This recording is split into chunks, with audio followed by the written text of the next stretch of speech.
আমরা দাবি করি দ্রুত বিচার আদালতে এই মামলাকে নিয়ে 90 দিনের মধ্যে যেন এই মামলা রায় বাস্তবায়নের ব্যবস্থা করা হয়।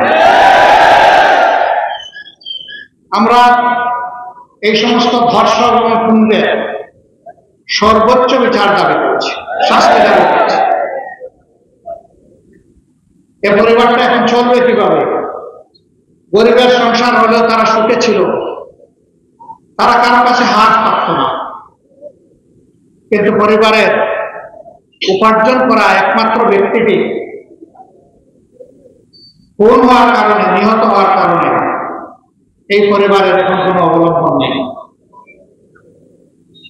আমরা এই পরিবারকে আশ্বস্ত করে বলেছি, আপনারা ভয় পাবেন না, আপনারা সাহস রাখুন, এই লড়াইয়ে আগা থেকে গোড়া পর্যন্ত আপনাদের সাথে আমরাও থাকব। আমরা অভিনন্দন জানাই, একটি বন্ধু সংগঠন ইতিমধ্যে কিছু দায়িত্ব তারা পালন করেছেন, ধন্যবাদ তাদেরকে।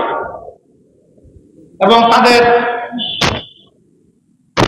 নেতা তিনি এটাও বলেছেন যে এই মামলা পরিচালনার যাবতীয় দায়িত্ব তারা গ্রহণ করবেন। আমরা তাদের এই উদ্যোগের জন্য তাদেরকে অভিনন্দন এবং ধন্যবাদ জানাই। এবং আমরা বলি, পরিচালনায় আমরাও আপনাদের পাশে থেকে লড়াই করব। এই পরিবারটি এ পর্যন্ত বিভিন্ন জায়গা থেকে ছোটখাটো কিছু সহযোগিতা পেয়েছে, কিন্তু ঘোর অনিশ্চয়তা তাদেরকে পেয়ে বসেছে। নির্যাতিত মেয়েটির মা এবং খুন হওয়া ব্যক্তিটির স্ত্রী আর খুন হওয়া ব্যক্তিটির মা যখন তাদের সাথে কথা বলছিলাম, তখন তাদের চোখ পায়রা নদীতে পরিণত হয়েছিল। অনবরত চোখের পানি ঝরছিল। কোন ভাষায় মানুষগুলোকে আমরা সান্ত্বনা দেব?